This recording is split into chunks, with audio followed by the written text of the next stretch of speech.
Bugun men juda muhim masalani tushuntirib beraman. Telefoni bor pensionerlar uchun ayrim holatlarda to'liq taqiq nima degani, kimlarga taalluqli, kimlar bundan xavotir olmasligi kerak va eng asosiysi siz o'zingizni, pensiyangizni, plastik kartangizni va huquqlaringizni qanday himoya qilishingiz kerak. Bu ma'lumot har bir oilaga tegishli. Chunki deyarli har birimizning uyimizda ota-onamiz, buvimiz, bobamiz yoki pensiya yoshidagi yaqinimiz bor. Videoni oxirigacha ko'ring. Chunki bitta noto'g'ri qo'ng'iroq, bitta noto'g'ri SMS yoki bitta ishonuvchan javob odamni o'ylar davomida yig'gan pulidan ayirishi mumkin.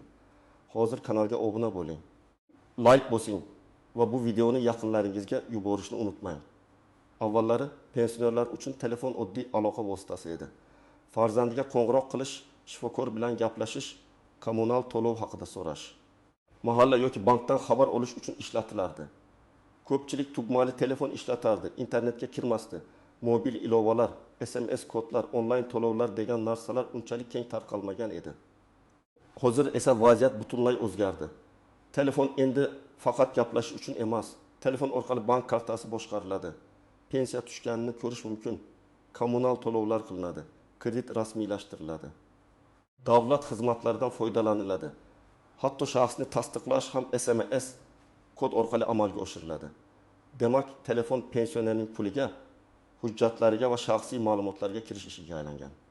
Aynan shu yerda xavf boshlanadi. Firibgarlar ham oldingidek ko'chada yurib odam aldashdan ko'ra telefon orqali ishlashni kuchaytirgan. Ular o'zini bank xodimi, pensiya jamg'armasi vakili, soliq xodimi, sud ijrochisi, kommunal tashkilot vakili yoki hatto mahalla xodimi deb tanishtiradi.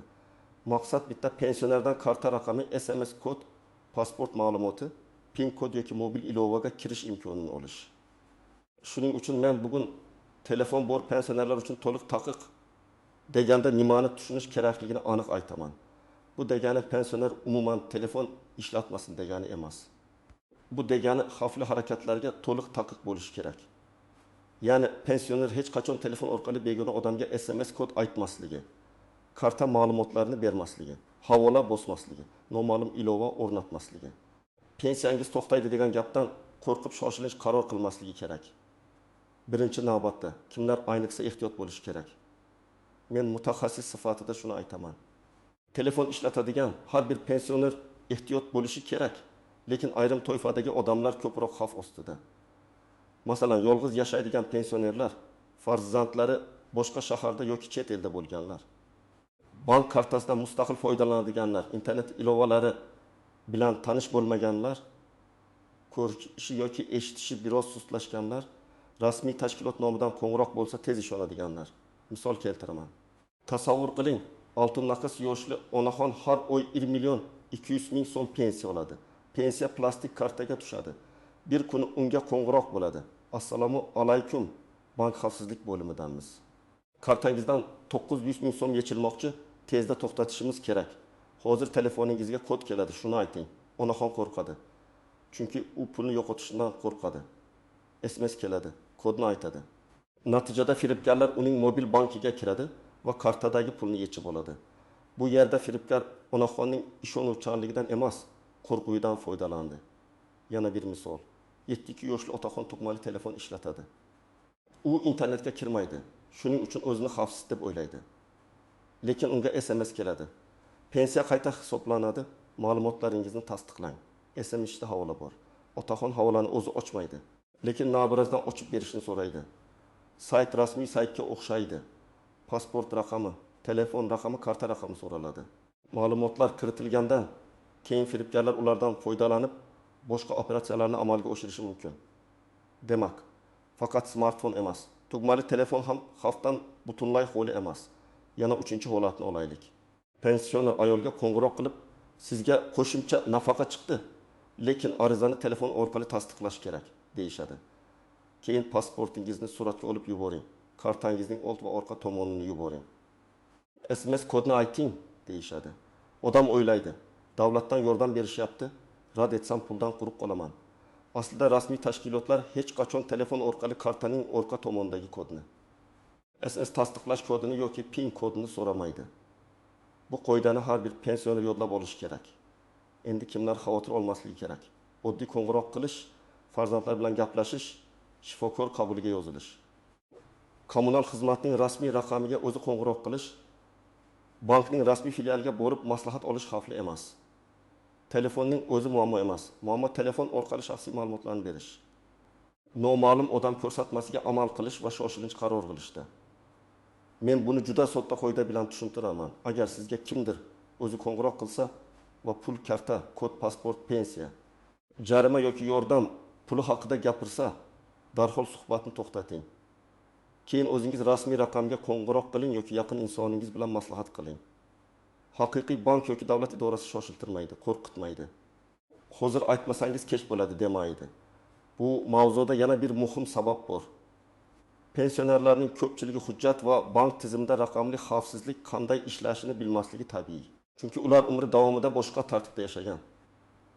Oldin odam pasport bilan idoraga borardi, ariza yozardi, muhr bosilardi, xodim bilan yuzma-yuz gaplashardi. Hozir esa bitta SMS kod ba'zan elektron imzo vazifasini bajarib yuboradi. Ya'ni kodni aytish ko'pincha "ha, men roziman" degan ma'noni anglatadi. Pensioner buni tushunmasa, u o'z qo'li bilan firibgarga eshik ochib beradi. Raqamlar bilan aytsam, agar pensionerning kartasida 500 ming so'm bo'lsa ham, bu uning uchun katta pul. Chunki bu pul dori-darmon, oziq-ovqat, kommunal to'lov va yo'l kira uchun kerak. Firibgar uchun esa 500 ming so'm kichik ko'rinishi mumkin. Lekin u kuniga o'nlab odamni aldasa, katta summa yig'iladi. Shuning uchun ular aynan pensionerlarni nishonga oladi. Ko'p savol bermaydi, rasmiy nomlardan cho'chiydi. Bolalarini bezovta qilmaslik uchun o'zi hal qilmoqchi bo'ladi. Endi istisnolar, nozik joylar va ko'pchilik bilmaydigan holatlarni tushuntiraman. Birinchi noziklik hamma qo'ng'iroq firibgarlik emas. Haqiqatan ham bankdan, poliklinikadan, mahalladan yoki boshqa tashkilotdan xabar kelishi mumkin. Lekin farq shundaki, haqiqiy xodim sizdan maxfiy kod so'ramaydi. Kartaning to'liq ma'lumotini talab qilmaydi. Telefoningizga kirishni so'ramaydi. Ilova o'rnating, men aytgan tugmani bosing deb turib olmaydi. Ikkinchi noziklik, firibgarlar raqamni soxtalashtirishi mumkin. Ba'zan telefon ekranida bank nomiga o'xshash nom chiqadi yoki raqam rasmiy raqamga o'xshaydi. Odam shuni ko'rib ishonib qoladi. Lekin texnik jihatdan qo'ng'iroq qiluvchi o'zini boshqa nom bilan ko'rsatishga urinishi mumkin. Shuning uchun ekranda nima yozilgani emas, suhbat davomida nima so'ralayotgani muhim. Agar maxfiy ma'lumot so'ralsa, bu xavf belgisi. Uchinchi noziklik, pensioner telefonni o'zi ishlatmasa ham xavf qoladi. Masalan, karta pensioneri nomida telefon raqami esa farzandining telefonida ishlaydi yoki aksincha, pensionerning telefon raqamiga bank SMS kodlari keladi. Lekin bank ilovasidan nabirasi foydalandi. Bu oilada tartibsizlik bo'lsa, kim pul yo'qolganda kim javobgar, kim kodni aytdi, kim ilovaga kirdi degan savollar chiqadi. Shuning uchun oilada moliyaviy telefon raqami alohida nazorat qilinishi kerak. 4-noziklik.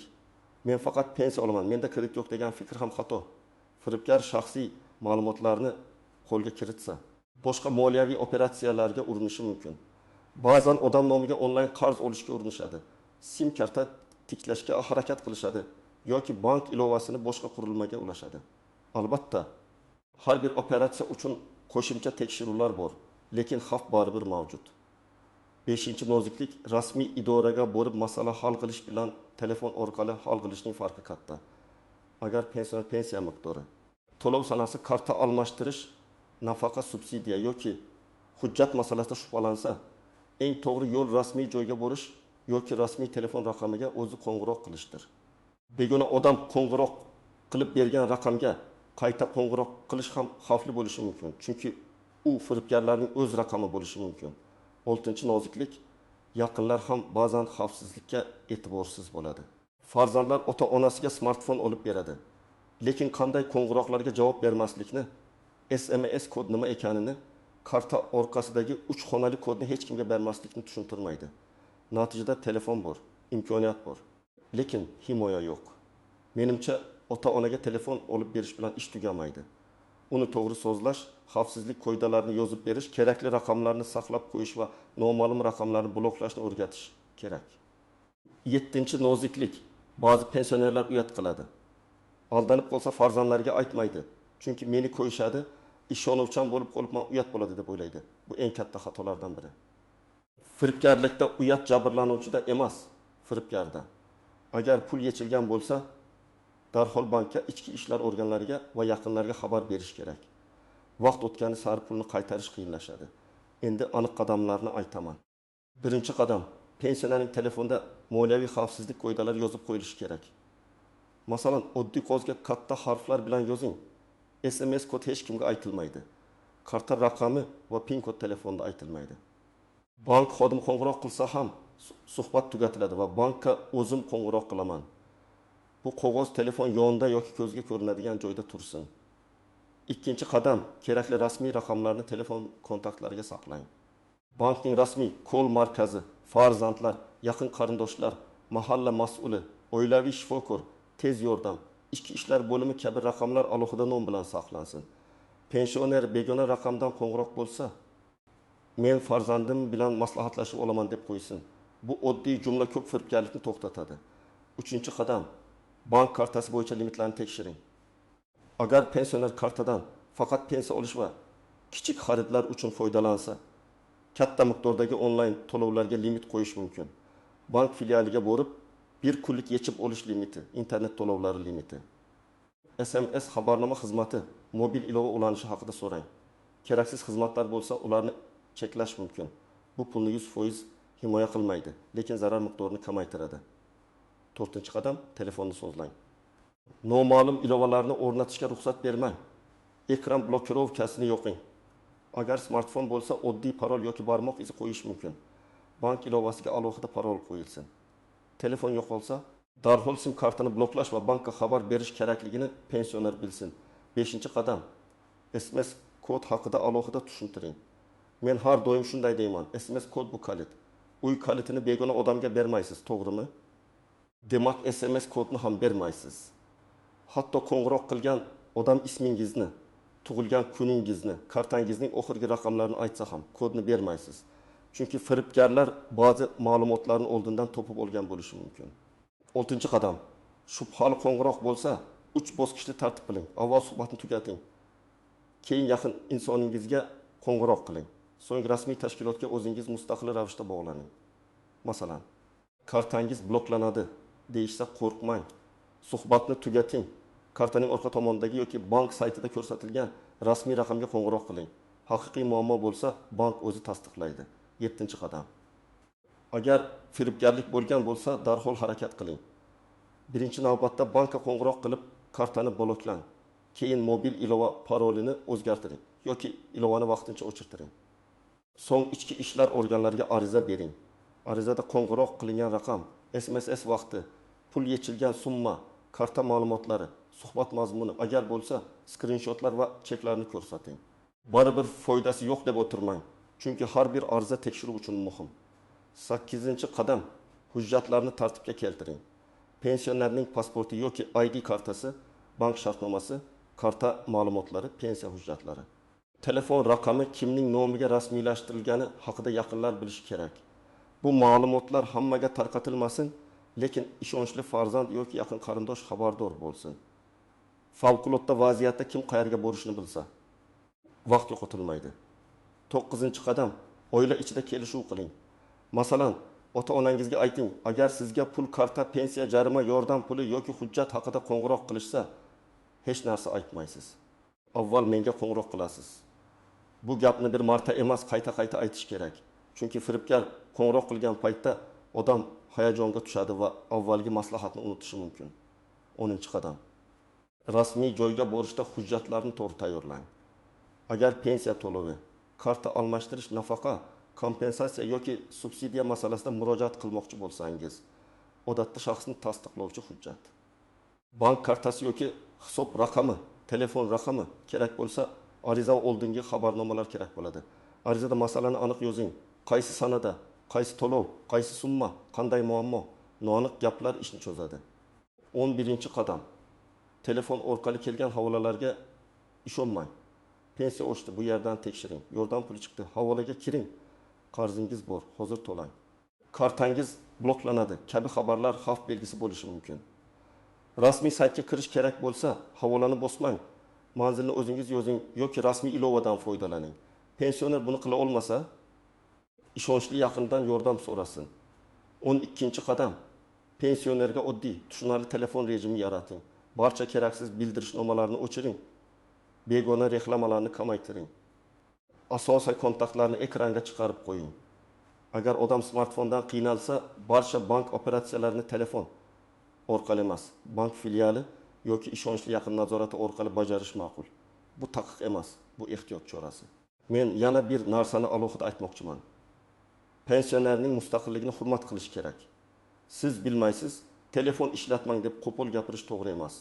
To'g'ri yo'l tushuntirish, ko'rsatish, mashq qildirish. Masalan, farzandingiz yoki nabrangiz bir necha xil vaziyatni rol qilib ko'rsatsin.